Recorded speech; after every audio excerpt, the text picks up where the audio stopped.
Okay, तो अब हम लोग एसआरई 2410 के आखिरी पड़ाव पे आ चुके हैं। आखिरी पड़ाव किससे डील करता है? मॉडिफाइड ओपिनियन से।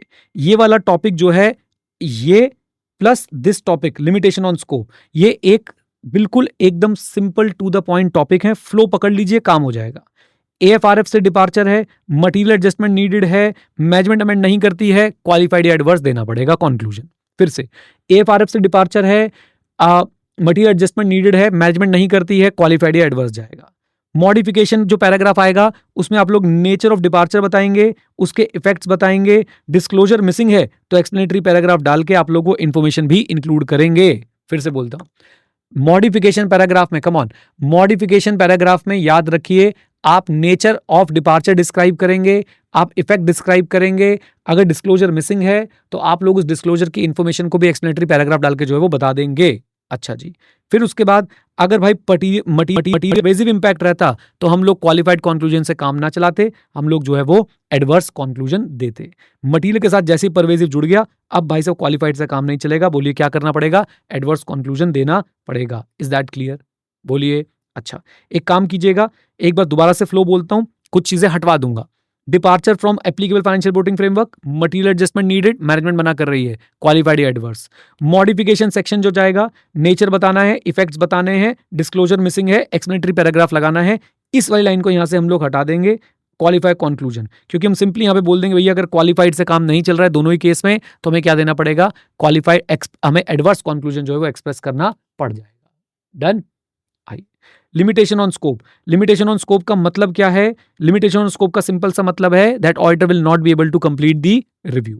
हमें कम्युनिकेट करना है एप्रोप्रिएट लेवल ऑफ मैनेजमेंट और टीसीडब्ल्यूजी को, और साथ साथ में अपनी रिपोर्ट के ऊपर भी इसका इंपैक्ट जो है वो देखना है कि मुझे रिपोर्ट इशू करनी है, विड्रॉ करना है, etcetera etcetera. Now, limitation on scope before acceptance simple है, I should not have accepted the review engagement. Limitation on scope imposed by management after acceptance, हाँ जी, imposed by management after acceptance. तो हम लोग क्या करने वाले हैं? तो ऑडिटर पहले रिक्वेस्ट करेगा लिमिटेशन को हटा दो, मैनेजमेंट रिफ्यूज करेगी तो ऑडिटर जो है वो क्या करेगा? ऑडिटर कहेगा I am unable to complete the review और एक्सप्रेस द कंक्लूजन, और इस बात के लिए कम्युनिकेशन डालूंगा मैं किसको? एप्रोप्रिएट लेवल ऑफ मैनेजमेंट और टीसीडब्ल्यूजी को। Limitation on scope by management after acceptance, request to remove, management refuses, no problem, auditor जो है वो बोलेगा that I am not able to complete the review और एक्सप्रेस द कंक्लूजन। इस बात को कम्युनिकेट कर दिया जाएगा मैनेजमेंट और टीसीडब्ल्यूजी को। मटीरियल एडजस्टमेंट मैटर है तो भाई हमें तो वो डिस्क्लोज कर, कम्युनिकेट करना ही पड़ेगा कि मटीरियल एडजस्टमेंट मैटर था। आइए, उस मतलब मटीरियल एडजस्टमेंट मैटर की वजह से कोई स्कोप पे लिमिटेशन लग रही है तो वो डिस्क्लोज करना पड़ेगा। लीगल और रेगुलेटरी रिस्पॉन्सिबिलिटीज में कंसिडर करूंगा, अगर मुझे रिपोर्ट इशू करनी पड़ रही है ऐसे सिचुएशन में, I will issue with disclaimer conclusion, okay, and I will also state the reason for incomplete review in the report। लीजिए, अब लिमिटेशन ऑन स्कोप क्या नॉन मैनेजमेंट रीजंस की वजह से भी लग सकती है? यस, डिस्ट्रॉयड बाय फायर, तो non management impose scope limitation है, तो याद रखिए इससे क्या हो सकता है? अगेन कंप्लीशन ऑफ रिव्यू रुक सकता है, एक्सप्रेशन ऑफ कंक्लूजन जो है वो रुक सकता है। अगर परवेजिव नहीं है, मैं अपनी रिपोर्ट को मॉडिफाई करूंगा और मैं उस मैटर को एक्सप्लेनेटरी पैराग्राफ में जो एक्सप्लेन करूंगा, और साथ साथ में क्या बोलूंगा कि भाई देखो एसआरई से मैंने जो है वो कंप्लाई किया है और परवेजिव नहीं थी इसलिए मैंने क्वालिफाइड ओपिनियन इशू कर दिया है। मैंने आपको इसका एक आइडिया भी दिया था कि भाई इन्वेंट्री रिकॉर्ड जो है डिस्ट्रॉय हो गए हैं या अकाउंट्स रिसीवेबल रिकॉर्ड जो है डिस्ट्रॉय हो गए हैं फायर से, तो ये है एक example of limitation imposed not by management और you can say by circumstances, right. आप देखिए अगर परवेजिव नहीं है, अपनी रिपोर्ट को मॉडिफाई कीजिए और उस मैटर को आप लोग जो है एक्सप्लेनेटरी पैराग्राफ में एक्सप्लेन कर दीजिए। एसआरई की कंप्लाइंस अभी भी आप लोग लिखेंगे जैसे पहले लिख रहे थे, और कंक्लूजन जो है आप लोग अपना क्वालिफाइड देंगे। नाउ, अगर क्वालिफाइड ओपिनियन दिया है आपने, क्वालिफाइड कंक्लूजन, अच्छा सॉरी, क्वालिफाइड ओपिनियन दिया था किसके ऊपर? याद रखिए, क्वालिफाइड ओपिनियन दिया था किसके ऊपर? लेटेस्ट ऑडिटेड फाइनेंशियल स्टेटमेंट के ऊपर ड्यू टू स्कोप लिमिटेशन। तो देखेंगे अभी भी वो लिमिटेशन एग्जिस्ट करती है क्या और उसका इंपैक्ट मेरे रिव्यू रिपोर्ट पे क्या आता है। एग्जांपल याद करिए, last year access to overseas subsidies was denied, तो हमारा जो एनुअल फाइनेंशियल स्टेटमेंट का ओपिनियन था वो क्वालिफाइड था बिकॉज ऑफ स्कोप लिमिटेशन। अच्छा जी, because we are not able to obtain sufficient appropriate audit evidence. अगर अभी भी वो डिनाई कर रहे हैं तो हम लोग अपनी रिव्यू रिपोर्ट पे भी उसका इंपैक्ट जो है वो लेके आने वाले हैं। आइए, बहुत इंपॉर्टेंट section, going concern and significant uncertainty. तो सबसे पहले ऑडिटर को देखना है, is there a material uncertainty leading to events and condition that may cast significant doubt on entity's ability to continue as a going concern.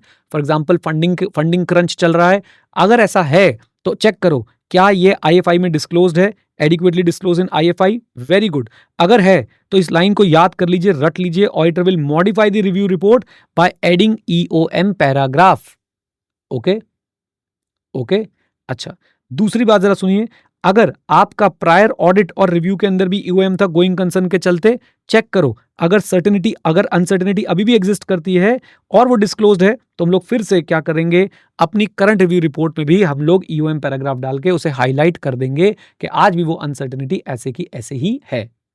अच्छा, now another important part, अगर adequately disclose नहीं है तो उस case में मैं qualified और adverse conclusion देने वाला हूं। रिपोर्ट में specifically refer to such material uncertainty. ये तीनों पॉइंट्स, तीनों बुलेट पॉइंट्स आपके आंसर लिखने में बहुत हेल्प करेंगे। इसका क्वेश्चन भी मैंने आपको क्लास में कराया था, ये GAK लिमिटेड वाला क्वेश्चन है। इसी के साथ साथ आपको ये तीनों पॉइंट्स जो है वो लिखने हैं और फिर इन द गिवन केस करके आपको जो है वो आंसर लिख देना है। आ जाओ जी, अदर कंसिडरेशन बहुत सिंपल। क्या हुआ, ऑडिटर और मैनेजमेंट के बीच में टर्म्स ऑफ एंगेजमेंट एग्री हुए थे, उसमें ये स्टिपुलेटेड था जहां भी रिव्यूड IFI जाएगी वहां रिव्यू रिपोर्ट जाएगी। अगर अब मैनेजमेंट मना कर रही है तो ऑडिटर को क्या बोला जा रहा है, you may seek legal advice to determine the right course of action. अच्छा, अगर मॉडिफाइड रिव्यूड रिपोर्ट वाला केस था ऊपर में तो आप लोग लीगल एडवाइस तो लेंगे ही, साथ साथ में you will consider the possibility of resigning from the audit of annual financial statement. याद रहेंगी दोनों बातें। अच्छा जी, देन IFI में आपने ध्यान रखना है कि भाई often condense set of financial statement होते हैं, focus on explaining significant event and changes since the annual report. तो IFI के केस में ऑडिटर, खासकर लिस्टेड एंटिटी के केस में, the auditor is free to assume that users have access to the latest audited financial statement. Simple सी बात।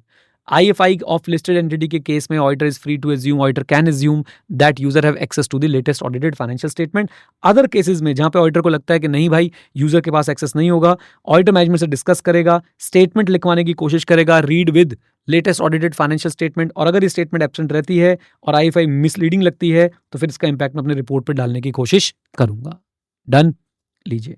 Documentation बहुत simple, मैंने यहां पे आपको बताया था हमारी डॉक्यूमेंटेशन कैसी हो, हमारे कंक्लूजन्स को, जो हमारा कंक्लूजन है उसको बेसिस मिल जाए और साथ साथ में हमें एविडेंस मिल जाए that review was performed in accordance with the SRE 2410 and the legal and regulatory requirement. हमारी डॉक्यूमेंटेशन कैसी हो, हमें हमारा जो कंक्लूजन है उसको बेसिस मिल जाए, हमारी डॉक्यूमेंटेशन हो which is sufficient and appropriate to provide a basis for the auditor's conclusion, and साथ साथ में एविडेंस मिल जाए कि हमारा रिव्यू परफॉर्म हुआ था in accordance with SRE and legal and regulatory requirement. What is the difference between audit and review? Very simple, reasonable assurance, limited assurance, thorough procedure, less detailed procedure, reasonable conclusion, limited conclusion, positively worded opinion and negatively worded opinion. Okay done. एक दो छोटी छोटी सी बातें इधर देख लीजिए जरा please. मैं आपको ले चलता हूं एक बार दोबारा से।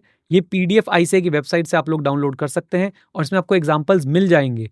सबसे पहली बात, एड्रेस ही याद रखिएगा, जनरली बोर्ड ऑफ डायरेक्टर्स होते हैं। ओके, देन उसके बाद इंट्रोडक्शन में ही आपका काफ़ी सारी चीज़ें जो है वो कवर हो जाती हैं, जैसे कि हम लोग आइडेंटिफाई कर लेते हैं एंटिटी को, आइडेंटिफाई कर लेते हैं IFI को, उसके डेट और पीरियड को, और हर IFI के स्टेटमेंट के नाम को, IFI के टाइटल्स को। अच्छा जी, फिर यहाँ पे हम लोग क्या क्या बातें कवर, यहाँ पे मैनेजमेंट की रिस्पॉन्सिबिलिटी भी आ गई, ऑडिटर की रिस्पॉन्सिबिलिटी भी आ गई।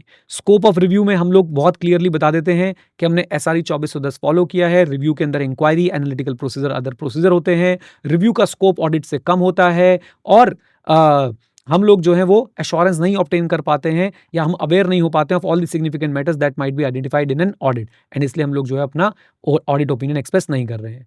फिर अगर क्वालिफाइड ओपिनियन तो बेसिस फॉर क्वालिफाइड कंक्लूजन आएगा, क्वालिफाइड कंक्लूजन तो बेसिस फॉर क्वालिफाइड कंक्लूजन आएगा, जिसमें आप लोग समझाएंगे मैटर क्या है, उसका इंपैक्ट क्या है, राइट। और उसके बाद आप लोग अपना क्वालिफाइड कंक्लूजन का सेक्शन बना के डालेंगे। लैंग्वेज अपनी वही रहेगी, based on our review with the exception of the matter described in the preceding paragraph. फिर लैंग्वेज अपनी एग्जैक्टली वही शुरू हो जाएगी। डन।